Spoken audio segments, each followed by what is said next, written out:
Hello and welcome to the channel. My name is Bonsai Boy, but my friends call me Bon, and today I'd like to talk about a very special game. But before I begin, a little context. Cliché as it may be, I would not be who I am today, and this channel would not exist were it not for the hard work and passion of everyone who had a hand in crafting the Dark Souls trilogy and Bloodborne. As they did for many others, the Soulsborne games came into my life at exactly the right time, and taught me many valuable lessons I carry with me to this day. It's no exaggeration to say that alongside World of Warcraft and the Mass Effect trilogy, they helped shape the same understanding of and passion for video games, which in turn inspires me to make my videos. This is all to say that I respect and admire any developers with aspirations of making a game inspired by the Soulsborne titles, otherwise referred to as a Souls-like. But I've also played many of these games, and unfortunately found the majority of them to be missing whatever elements come together in making their From Software counterparts special to me. Even Lies of P, which is no doubt a triumphant Souls-like, ultimately left me wanting for that special something, however difficult it may be to define or grasp.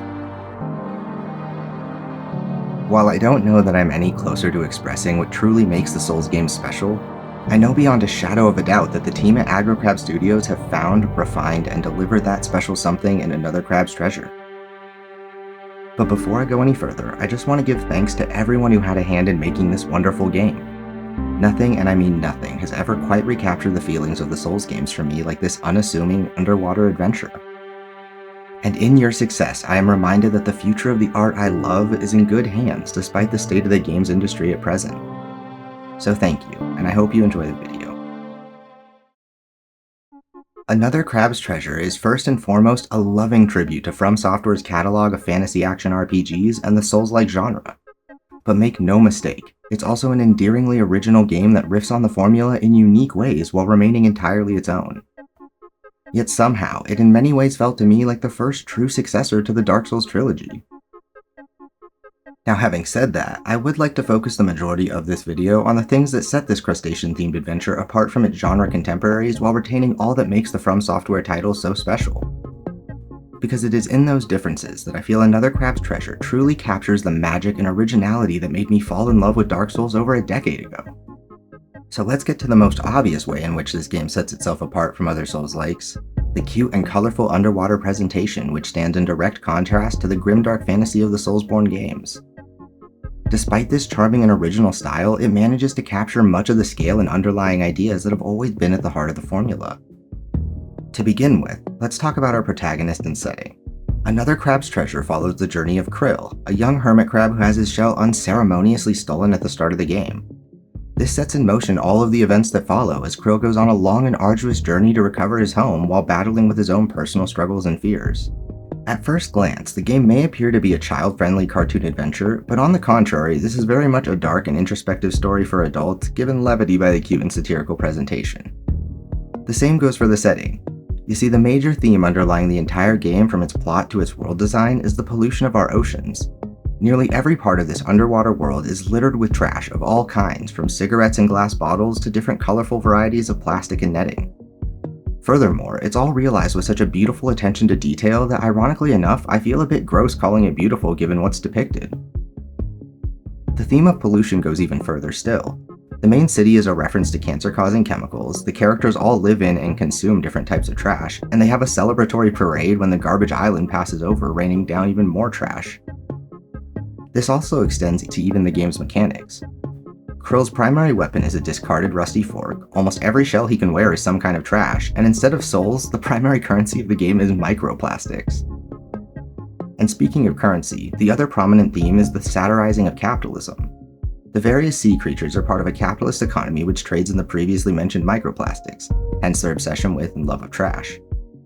The game's writing and overall presentation do a great job at delivering criticism for these two halves of mindless consumerism while still delivering a lot of charm and sincerity.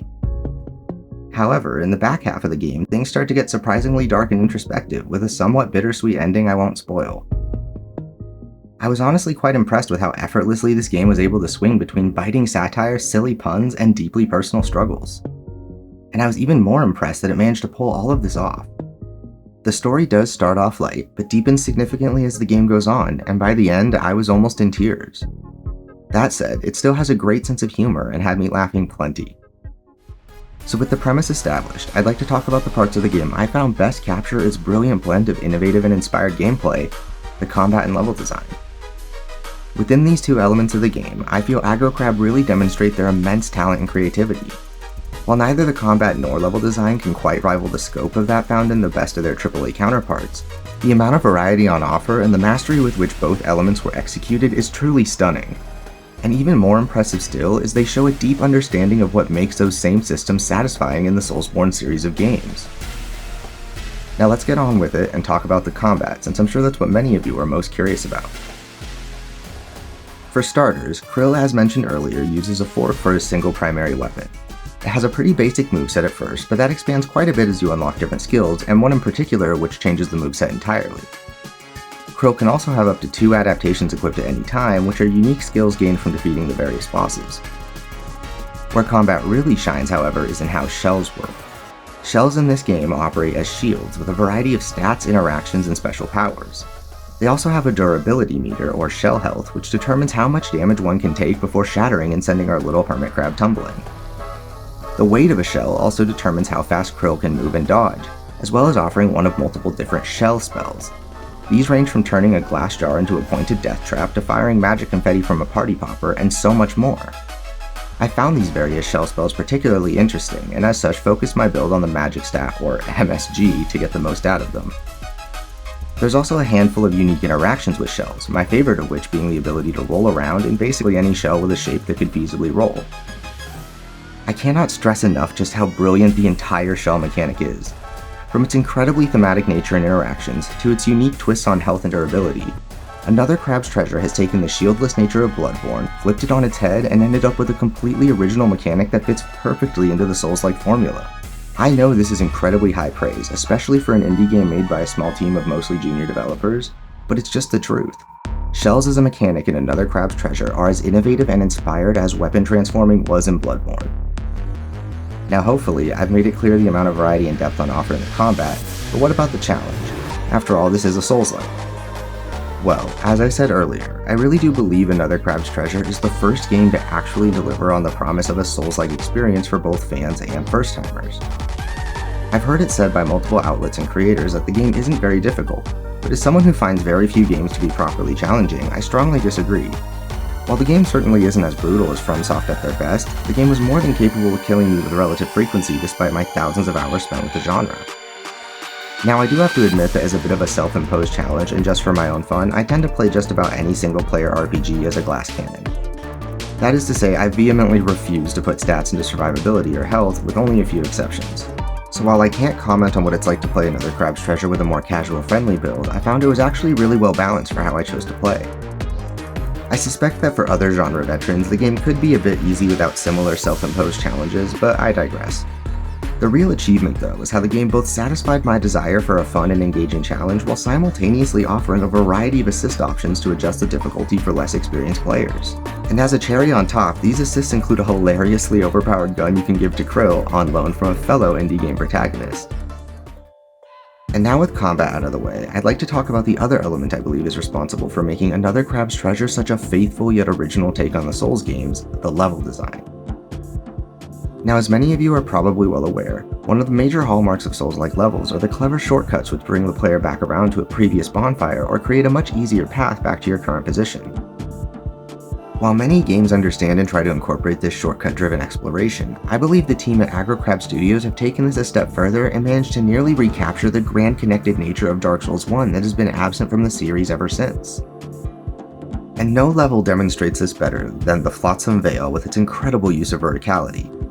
While its larger open zones and levels are separated by loading screens, I genuinely believe that the world, and this level in particular, were designed with the same top-to-bottom layering and player dwarfing scale that made Lordran such a fascinating and impressive world upon its debut. This is an achievement in its own right, but what really elevates the level design in Another Crab's Treasure is the way it injects so much of its own identity into that design. You see, with his ability to jump, swim, roll, and climb, plus a little help from his trusty Sekiro-inspired grappling hook, Krill navigates the sands between in a manner akin to a 3D mascot platformer. This brilliant inclusion of 3D platforming as a core part of exploration and combat is something I never would have expected from a Souls-like. And if I'm being honest, I don't think I have any interest in future Souls-like titles that don't embrace a similar blending of different genres in a way that elevates both. It's just so satisfying to grapple, swim, and bounce your way through a platforming gauntlet and then use those same mechanics in solid Souls-inspired combat a moment later. And that largely reflects the wider point I'm trying to make about Another Crab's Treasure.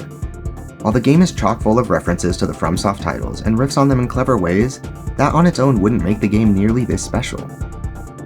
I believe that the team at Aggro Crab Studios understood better than any who came before them that the true genius at the heart of the FromSoft catalog of games is a relentless pursuit of their own identity.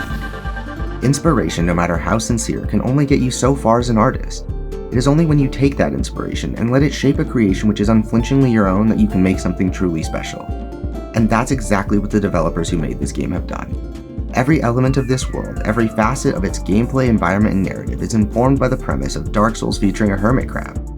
And as my friend Lemon pointed out, it's almost as though one can see the progression of this simple idea taken to its logical conclusion at almost every turn.